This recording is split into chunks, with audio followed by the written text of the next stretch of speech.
YS Rajasekhara Reddy గారి అడుగుజాడల్లోనే వీరు నడిచినాడు.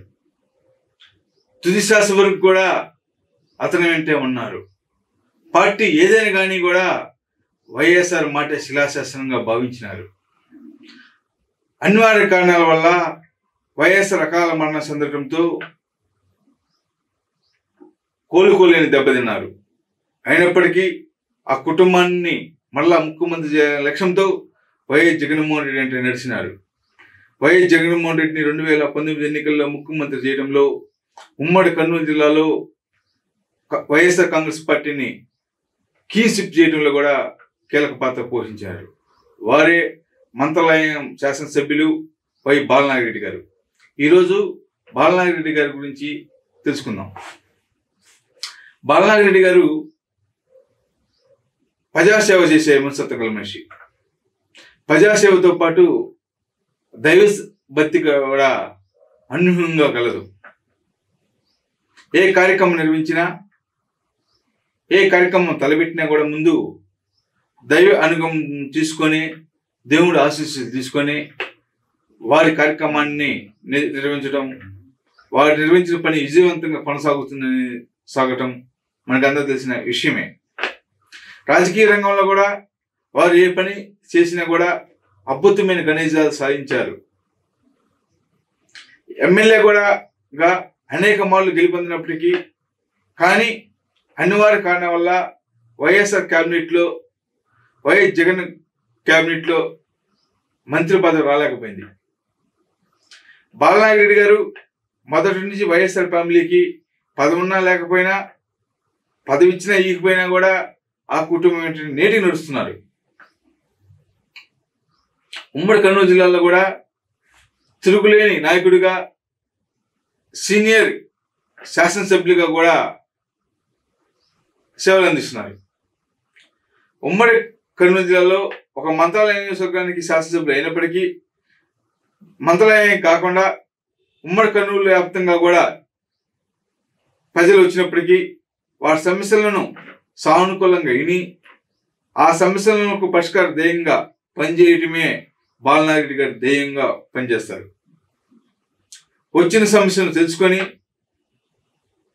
వాటికి సరైన పరిష్కార మార్గం చూపించడంతో పాటు ఆ సమస్య పరిష్కారం అయినప్పుడు వారి మొహాల్లో చిరునవ్వును ఆస్వాదించడంలో ఉన్న ఆనందం చెప్పలేందని అంటున్నారు.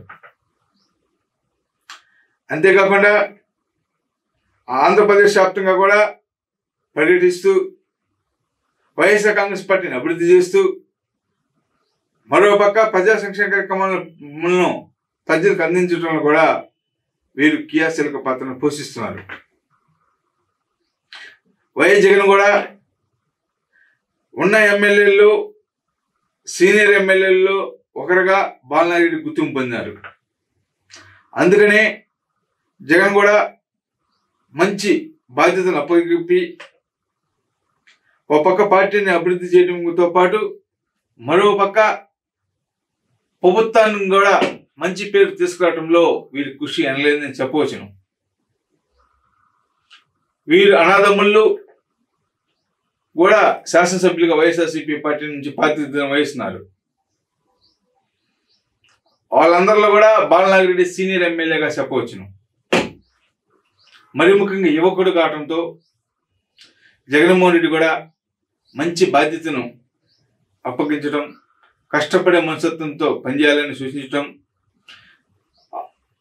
అర్ధరాత్రి అయినా సరే అపరాత్రి అయినా సరే కార్యకర్తలు ఫోన్ చేసిన వెంటనే ఆ ఫోన్ స్పందించి వారి సమస్యను తెలుసుకోవటం, సంబంధిత అధికారికి ఫోన్ చేయటం, ఆ సమస్యను తొందరగా పరిష్కరించాలని కూడా అధికారులకు ఉత్తర్వులు జారీ చేస్తారు. అంటే ఆదేశాలు జారీ చేస్తున్నారంటే ప్రజల పట్ల వీరికి ఉన్న అభిమానం ఏమిటో, ప్రజల సమస్యల పట్ల వీరికి ఉన్న అవగాహన ఏమిటో చెప్పవచ్చును.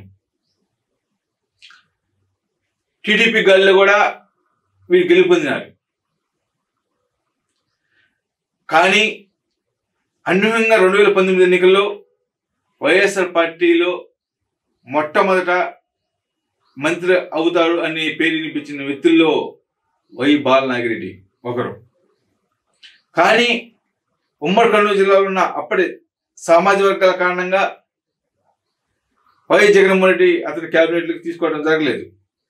అయినప్పటికి కూడా వాళ్ళు అడిగిన పని ఏదైనా సరే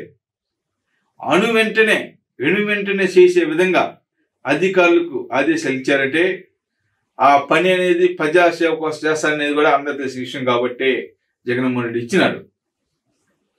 జగన్మోహన్ రెడ్డి ఇచ్చిన అధికారాన్ని, ప్రజలు ఇచ్చిన అధికారాన్ని ప్రజలకే సంక్షేమంగా వినియోగిస్తున్నారు తప్ప వాళ్ళ ఆస్తుల్ని కాపాడుకోవడం కోసమో వాళ్ళ ఆస్తుల్ని పెంచుకోవడం కోసమో ఈనాడు కూడా వాళ్ళు పాకురాలేదు. అన్ని కూడా ప్రజల సంక్షేమం కోసమే వాళ్ళు పోరాడారు. రాజకీయాల్లో ఆస్తులు పోగొట్టుకున్నా కూడా ప్రజాసేవ చేయటంలో మటుకి వెనకంజ ఏనాడు వేయలేదు. ప్రజలకు సహాయం చేయటంలో కూడా ఏనాడు కూడా వెనకంజ చేయలేదు. అందుకనే ఎలక్షన్ ఏదైనా సరే పట్టమ్మటికి బాలనాగిరెడ్డికి కడుతున్నారంటే దానికి కారణము వారి పట్ల ప్రజలకున్న అభిమానము తప్ప మరొకటి కాదని చెప్పవచ్చును. ఇప్పుడు కొంతమంది ఎమ్మెల్యేలకు జగన్ స్థానం చేయడం జరిగింది. అంటే అటు ఇటు మార్చడం జరుగుతుంది, ఇటు అటు మార్చడం జరుగుతుంది. ఆ మార్చడం అనేది కూడా రాజకీయాల్లో పక్కలో ఒక భాగమే. ఎలక్షన్లో ప్రతి ఒక్క రాజకీయ నాయకులు చేసే, రాజకీయ పార్టీ అధ్యక్షులు చేసేది కార్యక్రమాలు ఒక భాగం. దాన్ని టీడీపీ వాళ్ళు లేనిపోయిన అపోహలు సృష్టించి ఏదో జగన్మోహన్ రెడ్డి పని అయిపోయింది, వైఎస్ఆర్సీపీ పని అయిపోయింది, మరలా టీడీపీ పార్టీ వస్తుంది అనేది ఒక ఎల్లో మీడియా, ఈనాడు, జ్యోతి పత్రికలు, టీవీ5 లాంటి ఛానల్లో అన్నీ కూడా గుబాయిస్తున్నాయి. కానీ వాటన్నిటిని కూడా ప్రజలు నమ్మట్లేదు. ప్రజలు మాత్రం జగన్మోహన్ రెడ్డిని కావాలని, జగన్మోహన్ రెడ్డి ద్వారానే ప్రజా సంక్షేమ కార్యక్రమం సాధ్యమవుతుందని కూడా తెలియజేస్తున్నారు. చంద్రబాబు నాయుడు ఎన్ని కుట్రలు పొందినా, పవన్ కళ్యాణ్ ఎంత ప్యాకేజ్ తీసుకొని చంద్రబాబు ముఖ్యమంత్రి చేయాలని ప్రయత్నించినా కూడా, లోకేష్ బాబు ఎన్ని యాత్రలు, పాదయాత్రలు, బస్సు యాత్రలు చేసినా కూడా ప్రజలు మాత్రం జగన్మోహన్ రెడ్డి పక్కనే ఉండి వైసీపీ పార్టీని మళ్ళా అత్యధిక స్థాయిలో గెలిపించడానికి 175 ఎమ్మెల్యే సీట్లు, 25కి 25 ఎంపీ సీట్లు గెలిపించడానికి కూడా ఆంధ్రప్రదేశ్ ప్రజానీకం సంసిద్ధంగా ఉన్నారు. ఎప్పుడు ఎలక్షన్ రాని జగన్మోహన్ రెడ్డిని సీఎం చేయటమే తమ ప్రధాన ఎజెండాగా ఆంధ్రప్రదేశ్ ప్రజానీకం కృషి చేస్తుందంటే దానికి ప్రధాన కారణం జగన్మోహన్ రెడ్డి ప్రవేశపెట్టిన పథకాలే అని చెప్పవచ్చని బాలనాగిరెడ్డి ఘంటాపదంగా తెలియజేస్తున్నారు. ఈనాడు షర్మిల పార్టీ పెట్టింది నడవడి చేస్తున్నారు. ఆ పార్టీ తెలంగాణలో ఆ పార్టీని తీసేసి వైఎస్ఆర్ తెలంగాణ పార్టీని కాంగ్రెస్ పార్టీలో మెర్జ్ చేయడం జరిగింది, అంటే కలపడం జరిగింది.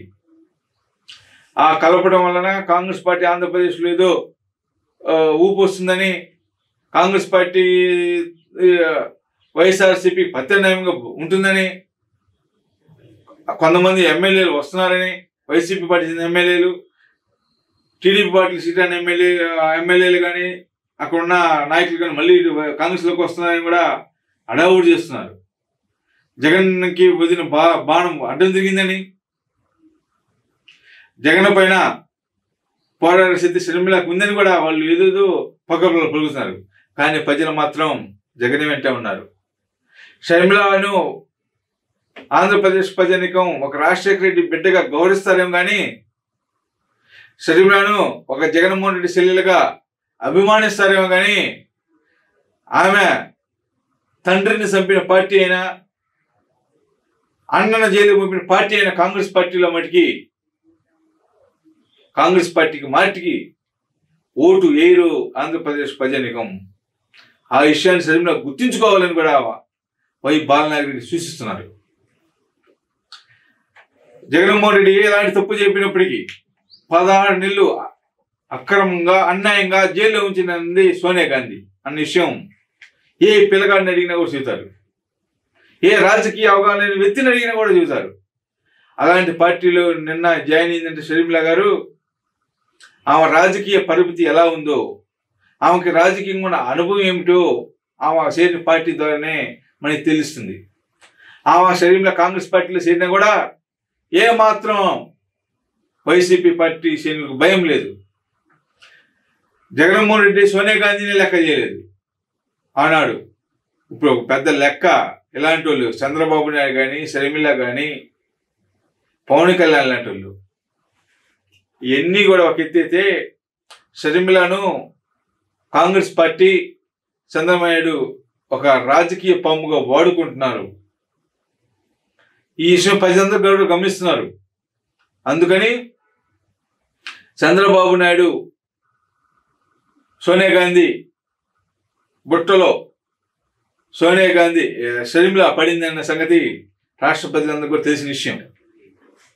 షర్మిల రేపు పాదయాత్ర చేసిన, ఒక నెల పాటు బస్సు యాత్రలు చేసినా ఆమెకు తెలంగాణలో వచ్చిన ప్రజాదరణ కంటే తక్కువ వచ్చింది తప్ప అంతకుమించి ఏమి రాదు. మరలా ఆంధ్రప్రదేశ్ ప్రజానికం కూడా మొత్తం కూడా జగన్మోహన్ రెడ్డి వైపు ఉంటారు. మళ్ళా జగన్ సీఎం కావడం ఖాయం కూడా తెలియజేస్తున్నారు.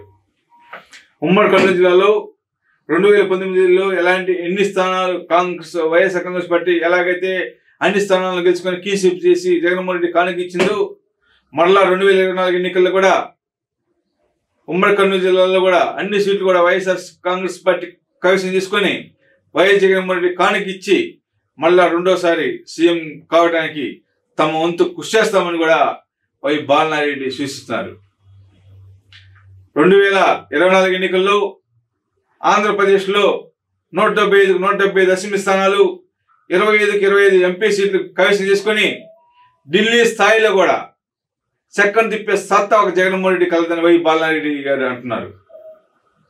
ఆంధ్రప్రదేశ్లో రెండోసారి సీఎంగా అయ్యి ఢిల్లీలో కూడా ప్రధానమంత్రి నియమించడంలో కూడా క్రియాశీలక పాత్రను, కింగ్ మేకర్ పాత్రను వైఎస్ జగన్ పోషిస్తారని వై బాలనారెడ్డి ఘంటాపదంగా తెలియజేస్తున్నారు.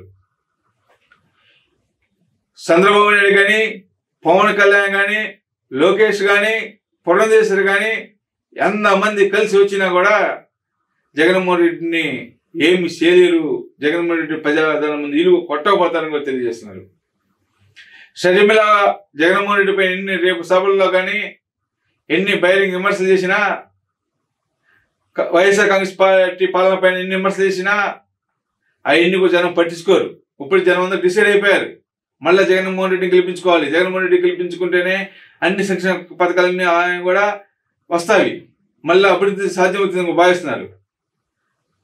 ఎంతమంది ఎన్ని హామీలు ఇచ్చినా కూడా మిగతా పార్టీలు అన్నీ కూడా కలిసి ఏకమై, కానీ ప్రజలు మాత్రం ఆంధ్రప్రదేశ్ ప్రజానికం మాత్రం జగన్మోహన్ రెడ్డి అంటే ఉన్నారు.